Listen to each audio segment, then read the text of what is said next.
This is Energy of Business Moments with Michael Sipe, the show that takes you around the world to share interviews with some of the most successful and relevant people on the planet. Hear their stories and get the most important business lessons they have learned on their road to success, and get exclusive advice on how to implement their business success into your life and business. Energy of Business Moments is brought to you by the Strategic Advisor Board and your host, Michael Sipe. Hello, everyone. Welcome to the Energy of Business Moments podcast. I am Michael Sipe, your host. Today we have Mark Peasel of Back Left. Mark is a Colorado businessman and has been in the business of internet development for how many years, Mark? 25. Wow, there you go. Well, welcome to the show. Got a lot to talk about today. Thanks. Happy to be here. Good. Well, tell us a little bit about your business, the name, like where did Back Left come from, and what you do today. Sure. So I started this business with a partner, a longtime friend of mine back in 97. And back in 97, we were building websites. We were doing lots of websites, lots of database applications, lots of e-commerce applications. Really not I wouldn't say cutting edge, but we were definitely out there. Really working with some big clients and doing some great fun work on the internet. We were doing online stores before the Shopifys, and we were doing content management systems before the WordPresses, and we were doing email management systems before the MailChimps came out. So we have a long, deep, and wide background in technology and also marketing. So and then back in we'll skip forward a whole bunch of years. My partner and I parted ways amicably, and I wanted to rebrand a little bit. So officially, my company is Summit Communication Design Incorporated, but I have a long background in rafting and boating and kayaking, and so I wanted something a little bit different to brand as. So I chose Back Left, which is a command when you're guiding a raft with a bunch of passengers that are paddling. I don't know that it's used much anymore, but back then we'd call out a back left to turn the boat to the left, or a back right to turn the boat to the right. And back right was taken as a domain, so I chose Back Left, and that's where we are. There you go. Yeah. Well, that's interesting about rebranding yourself, and obviously entrepreneurs run into that kind of experience often. Where did that take you then with this rebranding, and what sort of service were you providing? Well, for a long time, I stayed in the development world, into building websites. I long ago, I took some training in Google Ads, Facebook ads, but really kind of was sort of pigeonholed into websites and developments and e-commerce applications and database applications, while I was also starting to move into sort of the online marketing world. And then within the last few years, I really just said, no, I'm only doing marketing, and pretty much just you could call it as boring as being an ad buyer. So I buy a lot of ads on Google, Facebook, Instagram, Snapchat, Pinterest, all these social media companies that have ad space to sell. That's where my main focus is right now. Okay, great. Well, that is quite a difference from going from building websites to then developing ads. And obviously, you probably have learned a few things in the ad space over the years as that has evolved and how that model has changed. Anything that's unique, perhaps, that's changed in the last few years that is interesting to you or is worth sharing? In the ad world and marketing world, the people who started advertising and marketing 100 years ago had it right. So in some ways, those principles and strategies have never changed and will never change. Really, the goal and strategy of marketing is to connect a consumer to a product, essentially. So years ago, we were asked, my partner and I in our business were asked to do some dating websites. And so we're like, this is kind of before dating websites got really big, before all these other big name sites.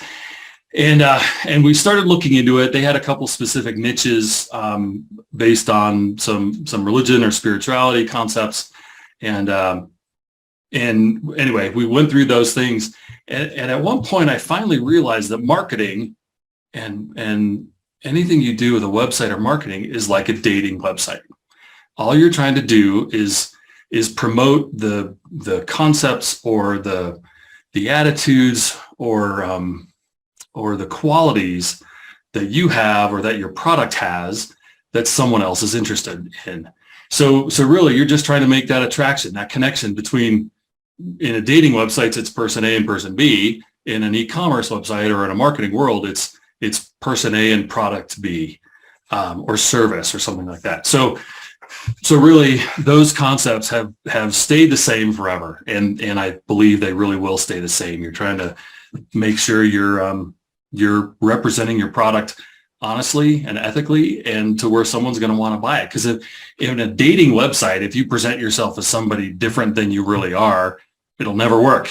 You might have that moment of attraction right away, but then once you realize who the other person is, if they're lying to you, it's not going to work. Same with the product, same with the service, same with the business. So those concepts are the same. What changes is a little bit of the technology.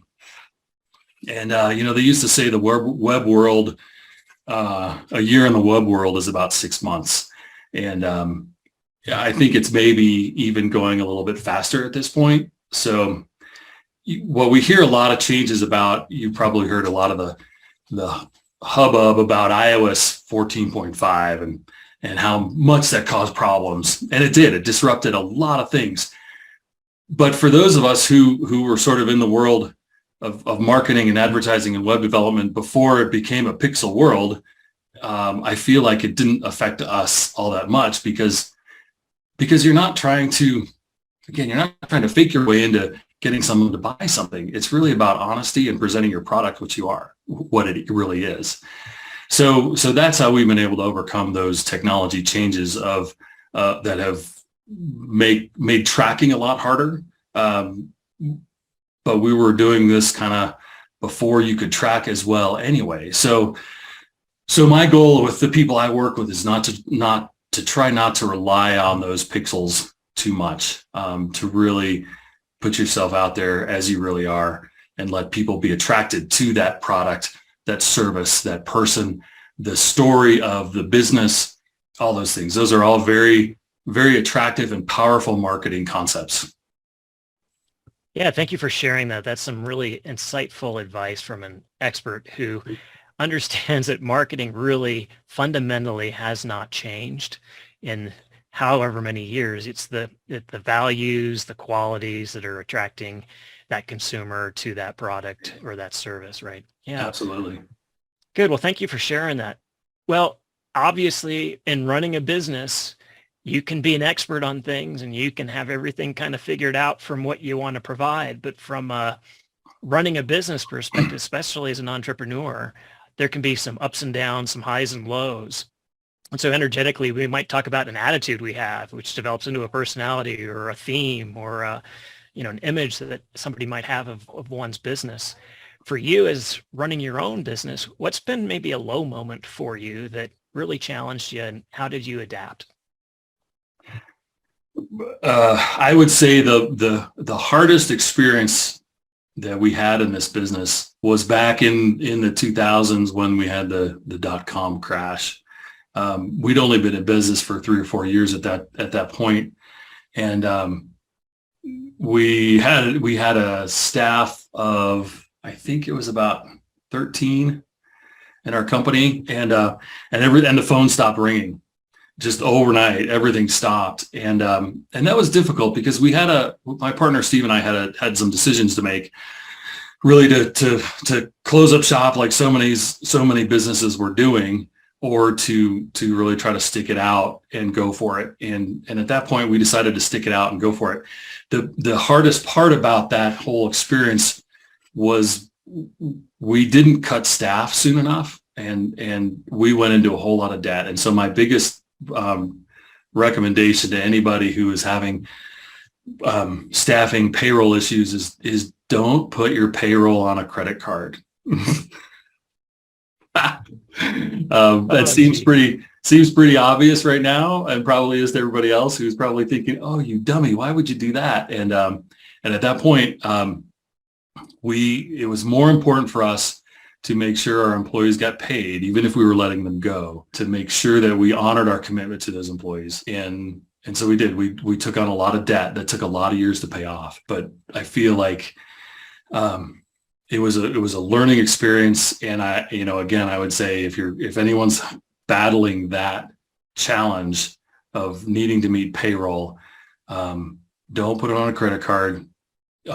As much as you care about your employees and your staff, they're going to be better off knowing sooner that they need to go find a new job or something like that. If you can't pay them, it doesn't work to have them as employees. So, I won't tell you how much debt we went into, but it was significant, and it took a while to pay off, but we did.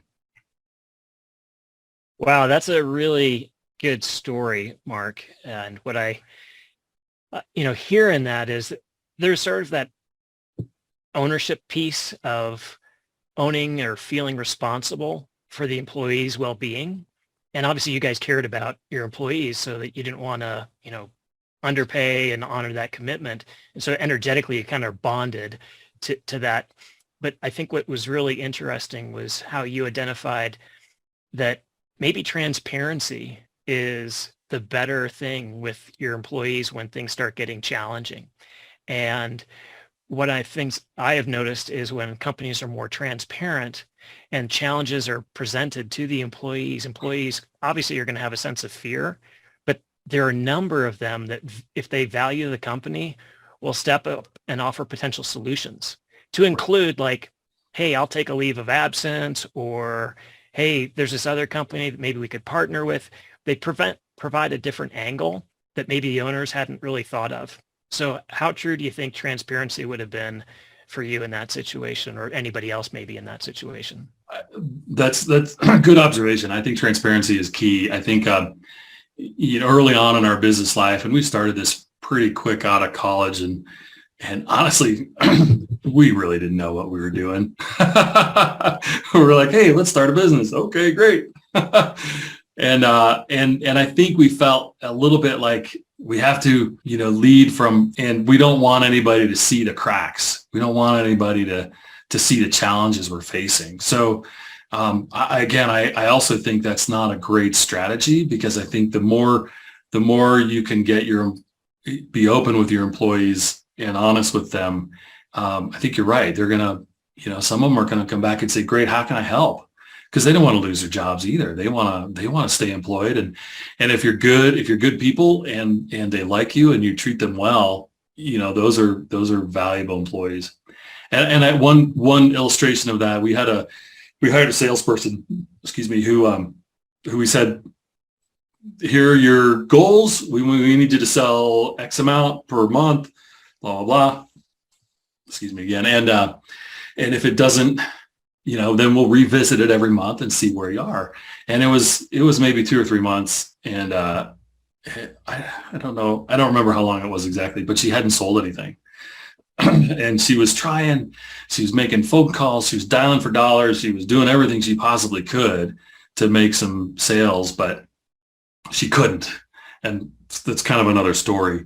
But we finally called her in her office one day, and we've been open with her. We've been talking with her. We've been helping her. We've been encouraging her, trying to get her to go and make some sales. Her not making sales, I will say right now, I don't believe was necessarily her fault. But again, another story. But we called her in the office, and she came in and sat down, and she said, "It's time, isn't it?" And we said, "Yep." She knew it was time. She'd given it her best, and we've been open with her and honest with her and given her some goals and some strategy and some timelines, and we parted ways amicably, and she just knew she wasn't being successful, so she moved on, and that was an easy transition for her away from us, because we were open and we did communicate with her. Yeah, great example, Mark. Thank you for sharing that.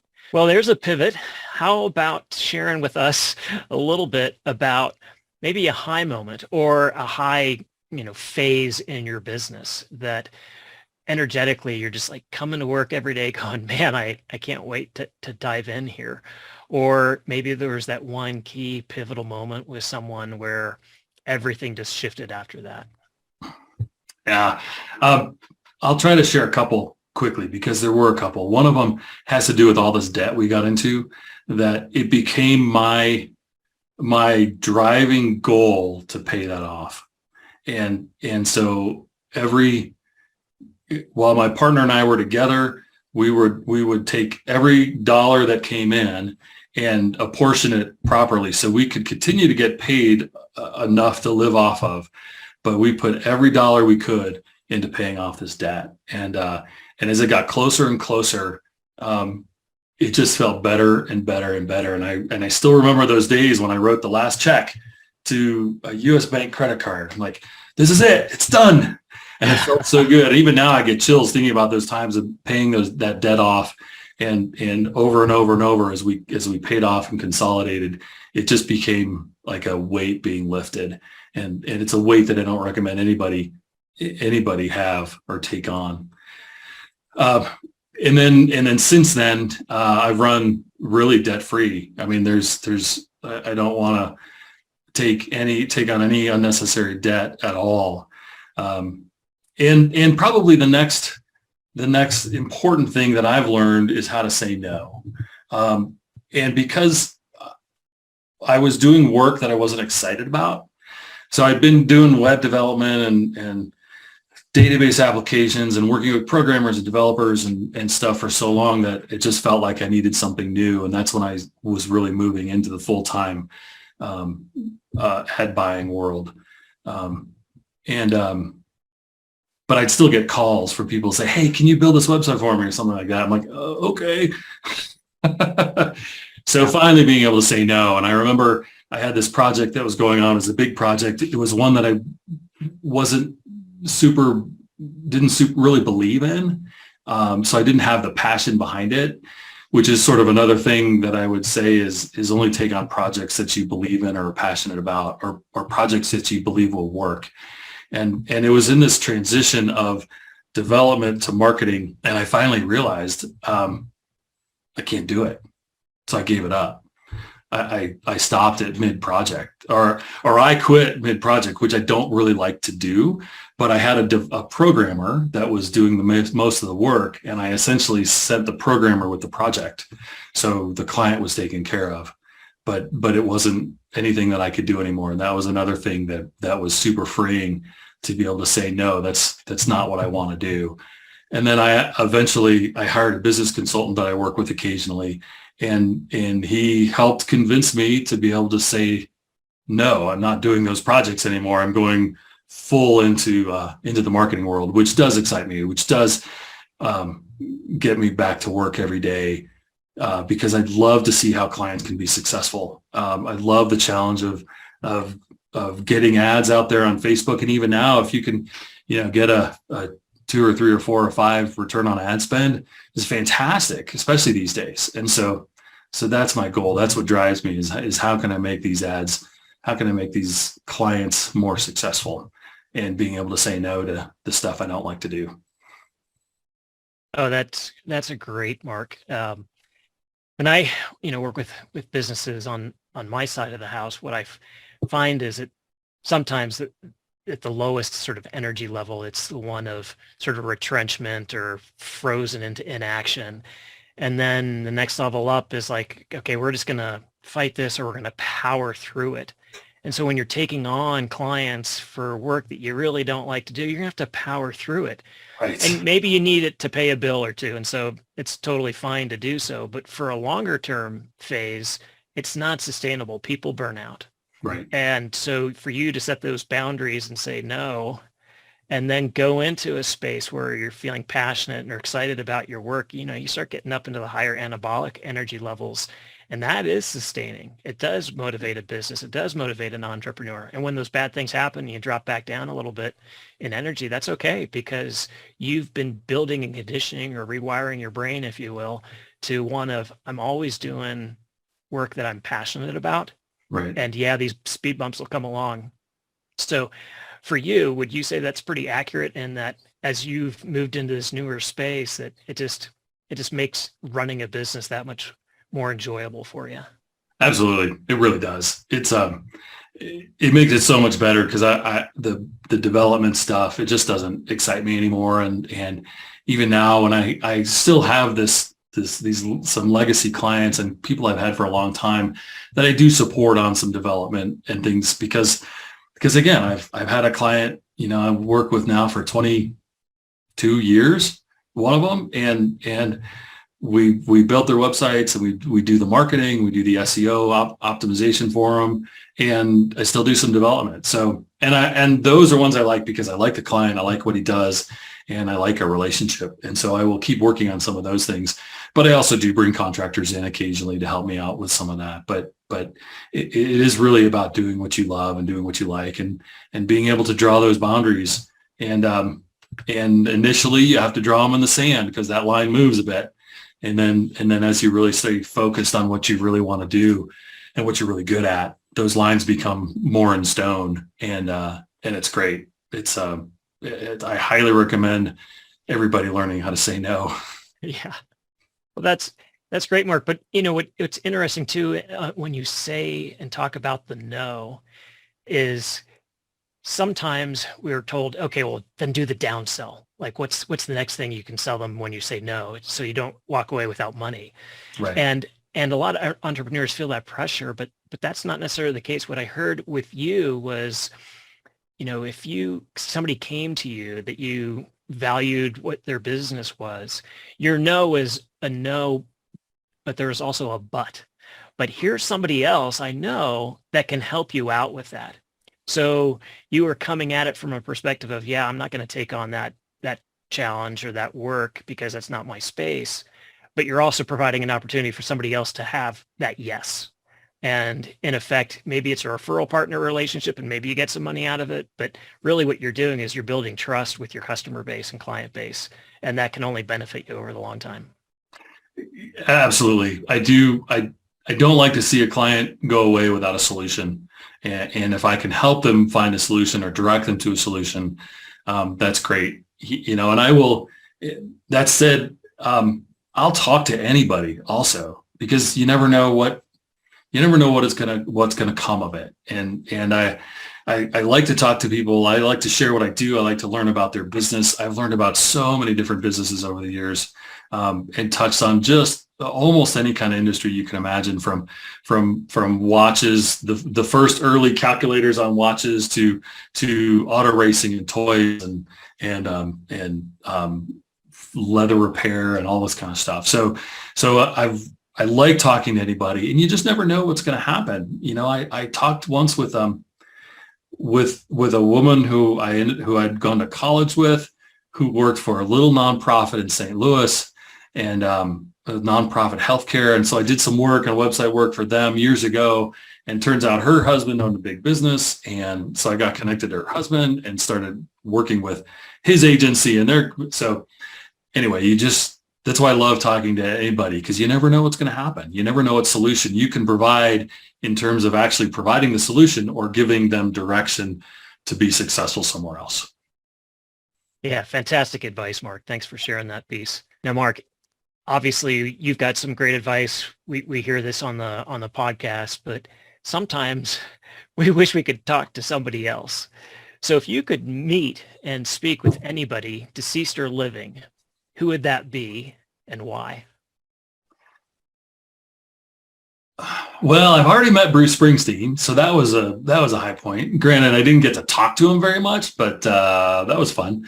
There's a whole lot of super famous people out there that would be really interesting to meet, but I kind of narrowed it down to two. One of them is Einstein, because I don't understand relativity, and I want to understand like space, time, and time travel and all that. And I feel like maybe he wouldn't be able to understand it to a Luddite like me, but who knows? And the other one is Betty White, because I think she'd just be a hoot to talk to. Yeah, well, that's two totally different, but totally understandable too, right? Absolutely. Like the longevity that she had and the ability to entertain for so long, and that she continued to enjoy it all the way to the end, it was just awesome. Absolutely. And then, yeah, checking out the big brain on on Albert and Right. getting a little bit of that would be great. Right. And seeing those two talk together would probably be fascinating. There you go. Now that's a twist. I hadn't thought of that one. That's good. Good. Yeah. Well, Mark, it's been an absolute pleasure having you on the show today. You've had some really great information, some great insight. If people wanted to get a hold of you or your business, how can they do so?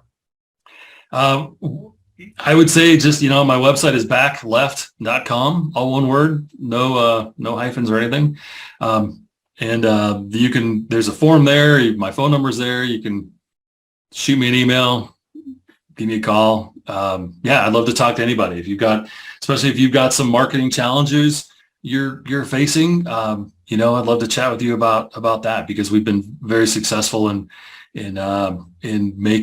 getting some good return on ad spend in Google and Facebook, Instagram. Snapchat's a little bit tougher, but we're making it work there. And if you've got some challenges there, I'd love to chat with you and see if I can help you out or direct you somewhere else that can help you out. Well, great. Thank you, Mark. It's good info. Well, again, thanks for being on the show today, Mark. It's a really great episode. Appreciate you being here, and thanks for taking the time out of the day to be on the show. Thanks, Mike. I appreciate it.